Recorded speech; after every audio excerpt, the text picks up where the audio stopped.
The Kepler 442 sector was always busy with space trade. Ships from many different worlds flew between the big trading stations.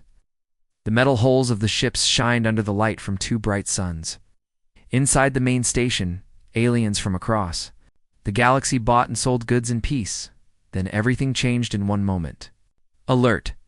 A human warship has entered the sector. All vessels must stay away. Alert! A human warship has entered the sector. The voice came from every speaker in the sector. It was cold and mechanical, but the words sent fear through every alien. Heart. Captain Vexillar was looking at his datapad when the announcement started. The glass device slipped from his blue fingers and broke on the floor. His crew of tall, blue-skinned people moved quickly around him. They'd practiced this moment many times, but hoped it would never come. Get ready to leave now, Vexillar shouted into his communication device. Everyone to workstations? We go in 10 minutes. His ship was not the only one getting ready to run. All across the sector the same thing was happening. Ships of every size and shape began to move toward the edge of space. On another ship, Hive Queen Zixera made clicking sounds with her mouthparts. She was an insect-like being who controlled many smaller ships. Her clicking was a signal to all her ships to come back to her immediately. The Aquarians were sea creatures with many arms like an octopus. They began their special leaving ceremony. Moving their arms in patterns that meant great danger is coming, the Prism Collective were made of living crystal. They talked to each other with flashing lights. Now their lights blinked so fast, they looked like a light storm of fear. Station Commander Thelmos watched all this happen from his control room. He had 4 eyes, and each one looked at a different screen. Ships everywhere were running away. As fast as they could, in his 30 years of work, he had never seen anything like this. Sir, his helper said quietly, our long-distance sensors can see the ship coming. It is definitely made by humans. It is a big warship. Thelmos felt. Both his hearts beat faster. He had fought next to humans one time during the Outer Rim Wars. He knew what they could do in battle. Humans were small compared to many aliens, but they were the most dangerous fighters in space. Close all doors to the station, he said. Start. Emergency safety rules. May our dead families protect us. The evacuation was like watching a river flow backward. Ships that had been coming into the sector now turned around and flew away. Small trading ships moved as fast as their engines would let them. Big cargo ships dropped their loads and ran. Even the space pirates who usually hid in the asteroid fields came out and fled. Young aliens asked their elders why everyone was so scared. The old ones told stories of human battles. They spoke of ships that would not give up even when they were broken. They told of human soldiers who would fight until their last breath. They shared tales of humans who would blow up their own ships. Rather than be captured, the station's computer kept counting down. Human warship will arrive in 90 minutes, it announced. Then, human warship will arrive in 89 minutes. Some ships were too slow to escape. Their crews sent prayers to their gods. Others sent final messages to their families. A few brave captains stayed to watch what would happen, but they moved their ships far away from the main station. The automatic warning system did not stop. It had been programmed to warn everyone about the most dangerous thing that could happen. In space, the arrival of a human warship. In the distance, long-range sensors picked up the approaching ship. It was big and gray, with weapons visible on its surface. It moved steadily. Toward the sector, not fast, but not slow either, it seemed. To know that nothing in the sector would dare to challenge it, the ship had a name painted on its side. UES Indomitable. Even the name sounded dangerous to alien ears, as the last trading ships disappeared into hyperspace. The sector became quiet for the first time in decades. Only the space station remained, sealed and waiting. The workers inside hoped their thick walls would protect them from whatever the humans planned to do. The warning continued to echo through empty space. Alert. A human warship has entered the sector. Soon, the most feared warriors in the galaxy would arrive, and everyone was gone, except for those too slow or too brave to run away. On the warship Sovereign Pride, Commander Veltar called his top officers to the war room. His ship's engine was broken, so they could not escape like the other ships. They were stuck in the sector with the human warship coming toward them. They were going to die today. They wanted to know about their enemy first. "Tell me everything about humans," Veltar said. His skin was covered in scales like a snake, and his hands shook as he held the table. Lieutenant Kexmore was the ship's information officer.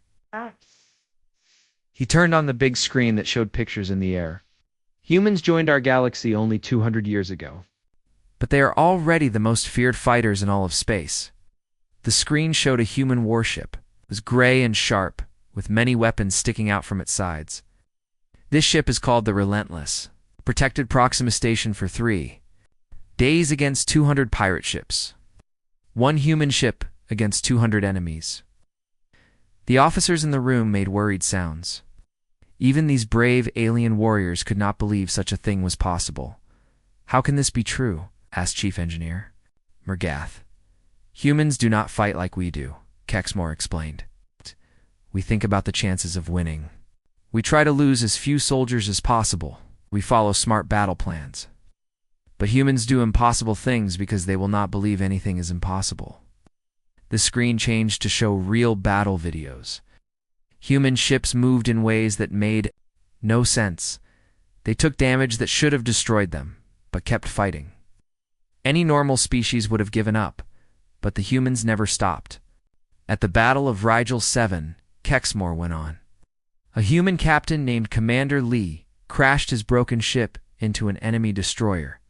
He did this to stop the enemy from getting away.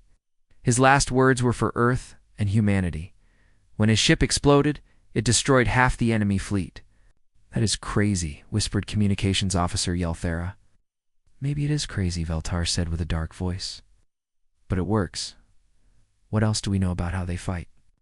"They use fear as a weapon," Kexmore told them. "So they play loud music during battles.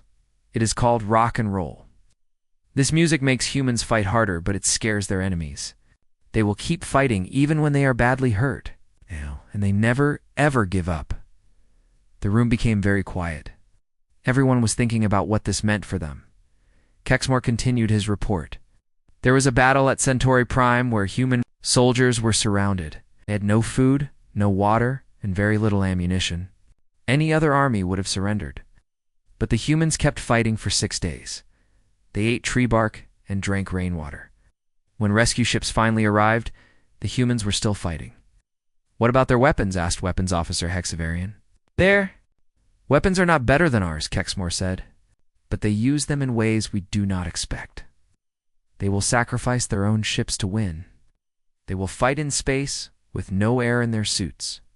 They will use broken pieces of their ships as weapons if they have to." The screen showed more battle footage. Human soldiers fighting in the ruins of their own ships. Human pilots flying ships that were falling apart. Human commanders giving orders while their blood floated around them in zero gravity. "There is a saying among the pirates," Kexmore said. "If you see any other ship, you might win or you might lose. But if you see a human ship, you should pray to your gods and run away as fast as you can." "Why do they fight so hard?" asked Medical. Officer Zelthek. "They fight for each other," Kexmore explained. "Humans have something they call loyalty. They will die before they let their friends be hurt. They will destroy their own ships before they let enemies capture them. They believe that dying in battle is better than living in shame." The sensor operator suddenly called out, "Sir, human ship has just entered our detection range. It will be here in 2 hours." Veltar stood up straight. Scales changed color from blue to red, which meant he was ready for battle. "Then we have 2 hours to get ready for the biggest fight of our lives." "Sir," asked Navigator Pelthin, "should we try to talk to them? Maybe they will let us surrender." "Did you not hear what Kexmore just said?" Veltar replied. "Humans do not take prisoners. They do not show mercy. They fight until everyone is dead." "What are our chances?" asked Chief Engineer Mergoth. Veltar looked around the room at his officers. These were good fighters who had won many battles, but they all looked scared now. "Our chances are very small," he said honestly. "But we are warriors of the axiom. Collective, we will not run, we will not hide." We'll fight with honor and die with honor. Maybe the stories about us will be told for as long as the stories about humans." The officers nodded. They were afraid, but they were also proud. They would face the human warship together, even if it meant certain death. Outside the ship, space was quiet and dark. Soon it would be filled with the light of battle. Captain Park stood on the bridge of his ship, the UES Indomitable, looked at the computer screen that showed what was happening in space around them. Something was very wrong. The screen should have shown many ships buying and selling things, but instead it showed empty space. "What is happening, Commander Kim?" he asked his second in command. Kim was a smart woman who had worked with him for 5 years. Commander Kim looked at her own screen. "Sir, I can see many ships flying away from this area very fast. It looks like everyone is leaving at the same time." Leaving? But why? Captain Park could not understand. "There is no danger here, no bad weather in space, no enemy ships." "I do not know, sir. Also, no one is answering when we try to talk to them. The big trading station has closed all its doors like there is an emergency." Lieutenant Choi was the person who handled all radio messages. He looked up from his workstation. "Captain, I am hearing a strange message being sent over and over. It is about us, sir. Let me hear it." The speakers on the bridge made a crackling sound. Then a voice said, "Warning, a human warship has come into this area. All ships must stay far away." Captain Park looked at his crew with surprise. "They are warning people about us? Why would they do that?" "Sir," said Lee, who watched the sensors, "I can see one big ship that did not run away. It is near the asteroid field, but its weapons are turned on and ready to fight." Commander Kim looked up information about the ship. "It belongs to the Axiom Collective, sir. It is a big warship like ours, but they are not running away." Captain Park thought about this. His ship had come here to help a small merchant ship that had sent a distress call. The merchant ship had broken engines and needed help. This was just a normal rescue job. Why was everyone acting like they were here to attack? "Choi, try to talk to that Axiom ship. Tell them we are here to help someone." "Yes, sir. Sending message now." The answer came back quickly, but the computer that changed alien language into human language had trouble with their words. When the translation appeared on the screen, Captain Park felt his heart beat faster. "Human killers. We will not let you hurt us with your cruel methods. The Axiom Collective will die with honor. Our dead families will remember what we did today," Sir Choi said in a quiet voice. "I think they want to fight us." Captain Park put his hands on his head. He felt confused and worried. "We came here to save someone.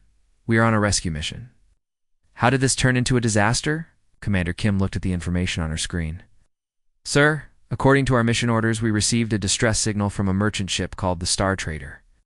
They said their engines were broken and they needed help. That is the only reason we came here." "Then why is everyone so scared of us?" Captain Park asked. Lieutenant Choi checked his communication systems. "Sir, I am trying to understand their language better. It seems like they think all human ships are here to fight and kill. But that makes no sense," Captain Park said. "We are a patrol ship. We help people. Do not attack anyone unless they attack us first." Lee looked up from his sensors. "That Axiom ship is getting closer to us. Their weapons are still ready to fire. Are they going to attack us?" Commander Kim asked. "I hope not," Captain Park said. "But we need to be ready just in case." Choi tried to send another message. "Tell them we are looking for a ship called the Star Trader. We only want to help. Sending message now, sir." They waited for an answer. When it came, the translation was still confusing. "We know your tricks, human warriors. You use rescue missions to hide your real plans. We will not fall for your lies." Captain Park felt frustrated. They think we are lying. They think this rescue mission is fake. "Sir," said Lee, "I am detecting the distress signal from the Star Trader. It is coming from deep inside the asteroid field. The ship is really there, and it really needs help." "Can the Axiom ship see the same signal?" Captain Park asked. "Yes, sir. Their sensors should be able to detect it too." "Then why do they think we are lying?" Commander Kim had an idea. "Sir, Maybe they have heard stories about human ships that made them afraid. Maybe they think all human ships are dangerous. But we are not dangerous, Captain Park said. We are here to help. They do not know that, sir. To them, we might look like we are here to fight. Captain Park looked at the screen showing the Axiom ship. It was a big, powerful warship with many weapons.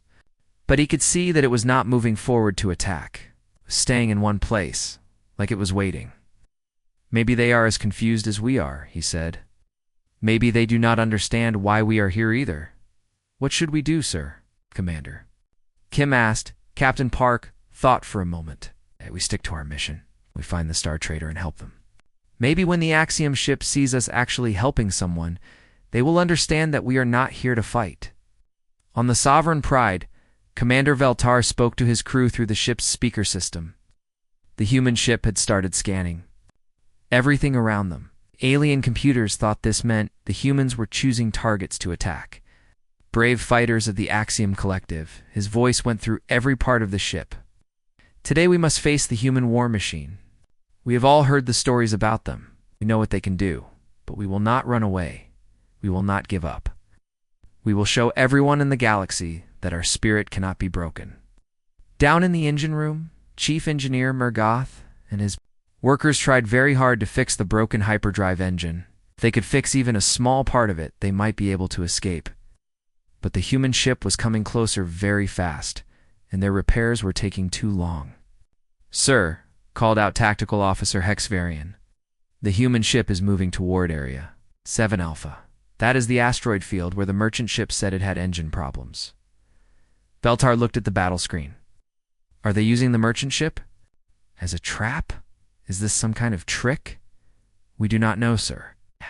But they are moving very fast, straight toward the asteroid field. At the same time, on the bridge of the Indomitable, Captain Park was dealing with his own problems. The distress signal came from a small ship that was stuck deep inside a dangerous asteroid field. The rocks were full of metal that made their sensors not work well and made flying through them very dangerous. Kim, how can we get there? Yes. He asked his second officer. Commander Kim looked at the navigation screen. It is not good, sir. The asteroid field is not stable. We will have to fly by hand through many narrow spaces. If we make one mistake, we will be crushed. What about the Axiom ship? Still staying? In the same place, sir? They are watching us. Captain Park made his choice. We are going in. That merchant ship has been trapped for 6 hours. They will run out of air soon. Sir, said Lieutenant Choi, I am getting another message from the Axiom ship. The translation is better this time. The message appeared on the screen. Human warriors, we know your reputation. We have seen what you do to prisoners. We will not let you have that pleasure. Today, the Axiom Collective chooses honor over staying. Alive? They think we are going to hurt them? Captain Park said with surprise. Where did they get that idea? Sir, called out Lee, who watched the sensors, the Axiom ship is turning on all their weapons. They are getting ready to shoot. Captain Park looked at the battle screen, then at the asteroid field where a small merchant crew was waiting for help. Keep going. We are not leaving that merchant ship. Sir, if we go into the asteroid field, they can attack us easily. We will have to trust that they will not shoot at a rescue mission. Back on the Sovereign Pride, the crew watched the human ship move toward the asteroid field. To them, it looked like a battle plan. They are very clever, said Weapons Officer Zextel.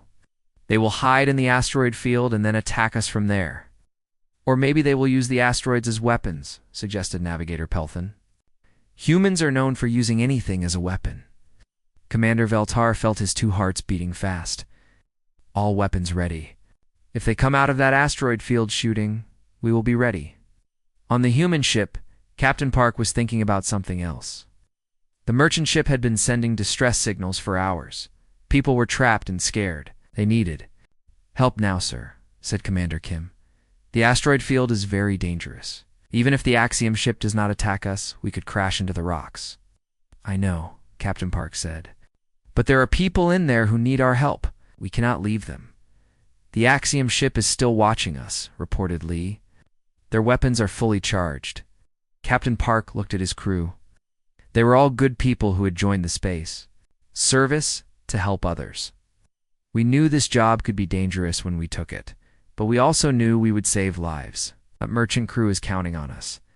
The Indomitable moved slowly into the asteroid field. The big rocks floated all around them, like a maze. Some were as big as buildings. Others were small, but moved very fast. On the Sovereign Pride, the aliens watched the human ship disappear into the asteroid field. "What are they doing?" asked Chief Engineer Mergath. "I do not know," said Commander Veltar. "But whatever it is, we must be ready for anything." Oh, shit. Both ships were now ready for battle. The humans thought they were just doing a rescue mission. Aliens thought they were about to be attacked. Neither side understood what the other was really trying to do. The asteroid field was quiet and dark. But soon it would be the place where two different species would learn the truth about each other. The UES. Indomitable moved into the asteroid field very carefully. On the bridge, Captain Park watched as Lieutenant Nam guided the ship through the floating rocks and metal pieces. Nam was their best pilot. "Keep going steady, Nam. Take us through the narrow path called Delta 7. "Yes, sir." "The path is very narrow, but we can do it." On the Sovereign Pride, Commander Veltar watched with amazement as the human warship moved through the dangerous asteroid field. The big ship moved like a dancer, going through spaces that were barely wide enough for it to fit, Sir said Tactical. "Officer Hexvarian, they are not coming toward us. They are going straight to the trapped merchant ship." "Is this a trick?" Veltar asked himself out loud. "No, sir. They are really trying to save that ship." Everyone on the bridge became quiet. As they watched the human ship get close to the trapped merchant vessel, the Indomitable moved into position very carefully. Then it used a special beam to pull the smaller ship free from the rocks that had caught it. "Amazing," whispered Chief Engineer Mergath. "They are putting their own ship in danger to save one. Small trading ship." The rescue took 47 minutes. The human crew worked very well together. Their ship got some small damage from moving asteroids, but they stayed in position to help. When the merchant ship was finally free, the Indomitable helped it get to safe space. Captain Park opened a communication channel to the Axiom ship. "Commander, this is Captain Park of the UES Indomitable. We have finished our rescue mission. The merchant ship is safe. Can help fix your hyperdrive if you want." This time the translation worked perfectly.